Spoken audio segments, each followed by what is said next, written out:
అక్కలకు అన్నలకు అందరికీ హృదయపూర్వక వందనాలు. మరి అక్క ఎంతగానో కష్టపడి ఈ వేదికను అలంకరించింది. ఎందుకంటే ప్రతి మహిళ ముందుకు రావాలి, బీసీ మహిళ అని చాలా ఆతృతంతో తొందరపడి, అంటే తొందర కాదు, ఇది లేట్ అయ్యింది.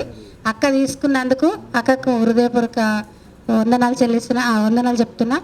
రెండోటి ఏంటంటే, మేము కుమ్మరి బీసీ, నా పేరు కృష్ణవేణి. నేను దగ్గర 20-25 ఏళ్ళు అవుతుంది కాంగ్రెస్ పార్టీలో వర్క్ చేయబట్టి.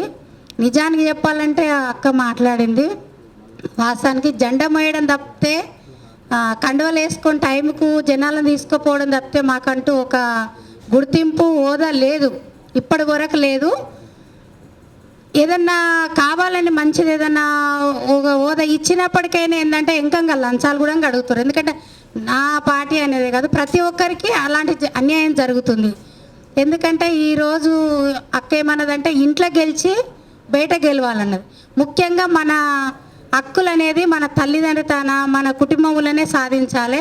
నిజానికి చెప్పాలంటే నేను అదే మొదలుపెట్టిన ఫస్ట్. ఎందుకంటే నా కుటుంబంలోనే మాకు జరిగిన అన్యాయం గురించి నేనే అసలు ఫస్ట్ మా అన్నదమ్ములే మా మీద మాకు తెలియకుండా ఆస్తులు నాయన మూలకు పడగానే చేసుకోవడం జరిగింది.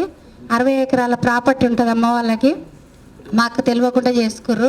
దాని మీదనే ఫస్ట్ మొట్టమొదటిగా నేను కేసు కూడా వేయడం జరిగింది. ఎందుకంటే ఇంట్లో గెలిచి రచన గెలవాలంటారు కదా పెద్దలు. అదేవిధంగా నేను అంటే కొంత అమ్మీరు కూడా లోపల కానీ ఉన్న దాంట్లోనన్నా అందరూ మేము 3 అక్క చెల్లెళ్ళము, 2 తమ్ముళ్ళు ఉన్నా కానీ లేని వాళ్ళలాగా నడిచి ఏమన్నా అడిగితే ఏమంటారంటే, మీకు ఇంత అంత ఉన్నోళ్ళకి ఇచ్చినాం కదా అక్కడ మీరు ఇస్తారంటే, నేను నిజానికి చెప్పాలంటే నేను 2 బిడ్డల పెళ్ళిళ్ళు చేసిన.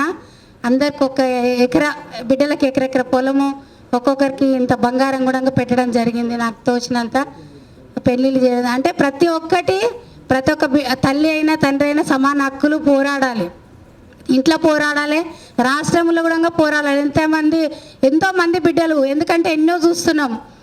ఎలాంటి ఎలాక సిస్టర్ మాట్లాడిన చూడు, ఎలాంటి పరిస్థితులనైనా ఒక సమ్ ఏరియాలలో కూడా స్కూల్ చెప్పడం, అలాంటి సమ్ ఏరియాలు ఉండి కూడా చాలా కష్టపడ్డాం మేము.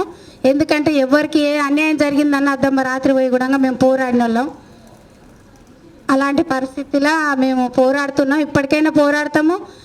అక్కకు మాత్రం ఫుల్ సపోర్ట్గా ఉంటాము. రాత్రి కానీ ఎప్పుడు ఏ టైం అయినా సరే రావాలక్కంటే మాత్రం ఖచ్చితంగా వస్తాం. ఎందుకంటే సింగరేణి ప్రాంతంలో 18 సంవత్సరాలు నేను రాజకీయం చేసిన. ఎందుకంటే కొంతమందికి ఇండ్లు కూడా ఇప్పించడం జరిగింది.